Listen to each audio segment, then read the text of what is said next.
तीन महत्वपूर्ण राज्य एमपी, राजस्थान और छत्तीसगढ़ की बात की जाए तो वो रुझान बीजेपी के पक्ष में है। सुधांशु त्रिवेदी हमारे साथ में मौजूद है। सुधांशु जी, शुरुआती 4 घंटे के रुझान तो काफी हद तक जो है क्लियर होते दिख रहे हैं। देखिए, अब उत्तरोत्तर तस्वीर साफ होती जा रही है और तस्वीर का जो रुख दिखाई पड़ रहा है वो राजस्थान, मध्य प्रदेश और छत्तीसगढ़ तीनों में भारतीय जनता पार्टी को शानदार सफलता दिखाई पड़ रहा है।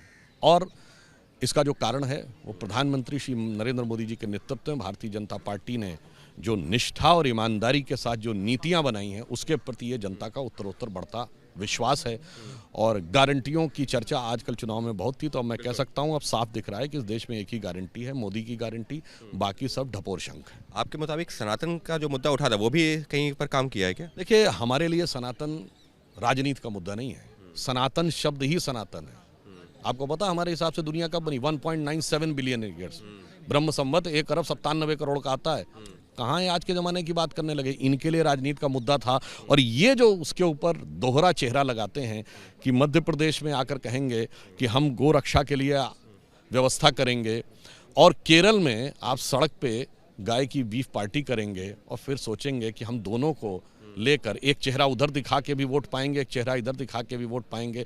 मध्य प्रदेश में कमलनाथ जी हिंदू राष्ट्र जैसे विषय का भी घुमा फिरा के बचाव करता नजर आएंगे और दक्षिण भारत में आप जाकर इरेडिकेशन ऑफ सनातन धर्म यानी हिंदू धर्म के समूल नाश को मौन समर्थन देते नजर आएंगे।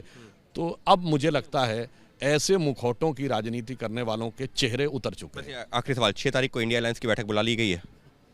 अब ये इंडिया अलायंस वालों से पूछिए कि उनको इस चुनाव परिणाम से क्या समझ में आएगा। मुझे लगता है कि 3 राज्यों में कांग्रेस की जो हार होती दिखाई पड़ रही है उससे हो सकता है ममता बनर्जी जी, शरद पवार जी और अखिलेश यादव जी और नीतीश कुमार जी के मन में थोड़ा लड्डू फूट रहे हों कि अब मुझे भी आर्म ट्विस्टिंग का ज़्यादा मौका मिलेगा। तो मुझे लगता है कि अब उसके अंदर की जो कुश्ती है वो थोड़ी और रोचक होती नजर आएगी। और बात है कि वो कुश्ती आपस में एक दूसरे को बड़ा सिद्ध करने के लिए है। मोदी जी के विराट व्यक्तित्व से कोई तुलना नहीं है। आपस में जो लड़ाई बढ़ेगी, आपस में कुश्ती बढ़ेगी इंडिया अलायंस के भीतर भी, लेकिन जो ये नतीजे हैं वो ये दिखा रहे हैं कि कांग्रेस का दोहरा चरित्र आ गया है सामने, ये दावा कर रहे हैं सुधांशु त्रिवेदी। करीबन 4.5 घंटे के जो रुझान है वो यही भी इशारा कर रहे हैं कि मध्य प्रदेश, राजस्थान और छत्तीसगढ़ में बीजेपी सरकार बनाने जा रही है। हमारे साथ मौजूद हैं प्रेम शुक्ला जी। प्रेम जी, आप लोग जो है फिलहाल अभी जो रुझानों में काफी आगे दिख रहे हैं यानी कि बीजेपी, लेकिन कांग्रेस के अंदर वहां प्रदर्शन शुरू हो गया है, ईवीएम में गड़बड़ी है। अब ये तो उनका हमेशा का रोना है। तेलंगाना में ईवीएम की गड़बड़ी नहीं बता रहे हो।